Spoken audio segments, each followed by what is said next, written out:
جتنی دولت اللہ نے لکھی ہے وہ مل کر رہے گی، وہ ملے گی۔ ہم جو کچھ بھی کر لیں، ساری دنیا جمع ہو جائے،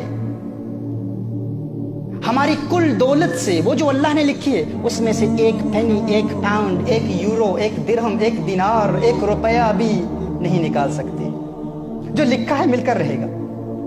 اور اگر ساری دنیا ہماری ساتھی بن جائے، ہماری معاون بن جائے، سارے مالدار لوگ ہماری مدد کرنا شروع کر دیں، تو جو اللہ نے لکھا ہے اس میں ایک پینی کا اضافہ نہیں کر سکتے۔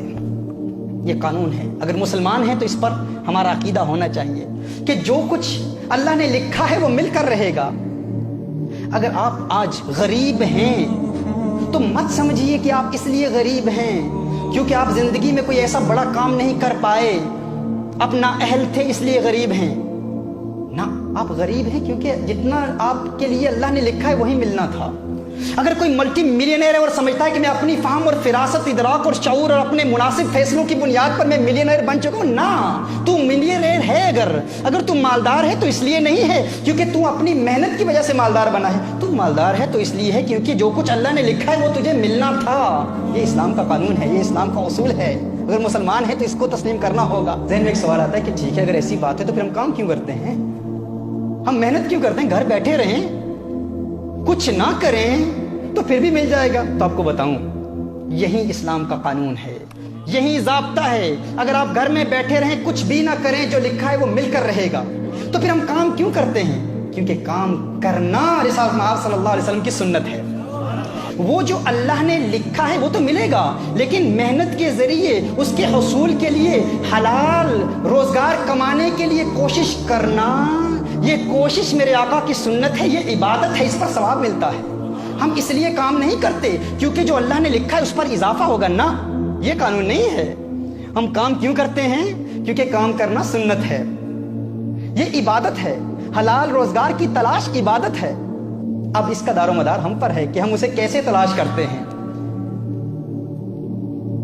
حلال ذریعوں سے تلاش کرتے ہیں یا حرام کے ذریعے تلاش کرتے ہیں؟ وہ تو ملے گا، الٹیمیٹلی وہ ملے گا جو اللہ نے لکھا ہے ہمارے لیے۔ تو جو ملے گا اس کے لیے پھر ہم گناہ کیوں کریں؟ اس کے حصول کے لیے حرام کاروبار میں کیوں ملوث ہوں؟ اللہ عز و جل نے جو لکھا ہے وہ مل کر رہے گا۔ مجھے یہاں ایک واقعہ یاد آ رہا ہے۔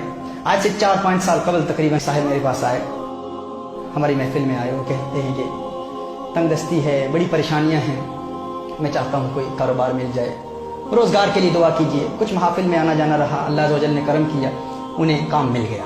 میں نے ان سے میں نے پوچھا، میں نے سوال کیا کہ کیسا ہے روزگار، کیسے چل رہا ہے؟ تو انہوں نے کہا اللہ کے کرم سے، الحمدللہ، محافل کی برکت سے کام مل گیا ہے اور اچھا کام چل رہا ہے، الحمدللہ، محفلوں میں آتا ہوں، اس کی برکت سے سب کچھ ہو رہا ہے۔ میں نے ان سے کہا کہ بتائیں تو عبادات کا سلسلہ کیسے ہے؟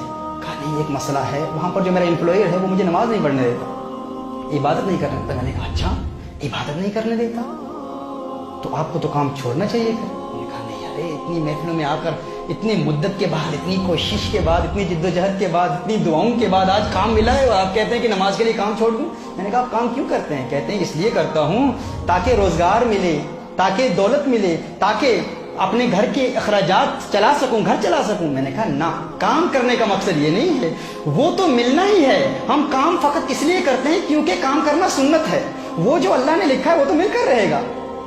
اور قانون کیا ہے؟ اصول یہ ہے کہ اگر کوئی سنت آپ کو فرض سے محروم کر دے تو آپ اس سنت کو چھوڑ دیں، فرض پر عمل کریں۔ اب کام کرنا سنت ہے، نماز پڑھنا فرض ہے۔ دیکھیے، آپ مثال کے طور پر عصر کی نماز شروع ہوتی ہے 5 to 3، سمجھ لیں مثال کے طور پر، اور آپ نے ظہر کی نماز ادا نہیں کی، 2:55 ہو گئے، آپ نے ظہر کی نماز ادا نہیں کی۔ اب نفل پڑھنا تو سنت ہے، اب اس وقت اگر آپ نفل پڑھنا شروع کر دیں، نفل عبادت شروع کر دیں، آپ نے فرض ادا نہیں کیے تو وہ نفل عبادت اس وقت کرنا گناہ ہے، کیونکہ وہ سنت آپ کو فرض سے محروم کر رہی ہے، لہذا سنت کو چھوڑیں اور فرض پر عمل کریں۔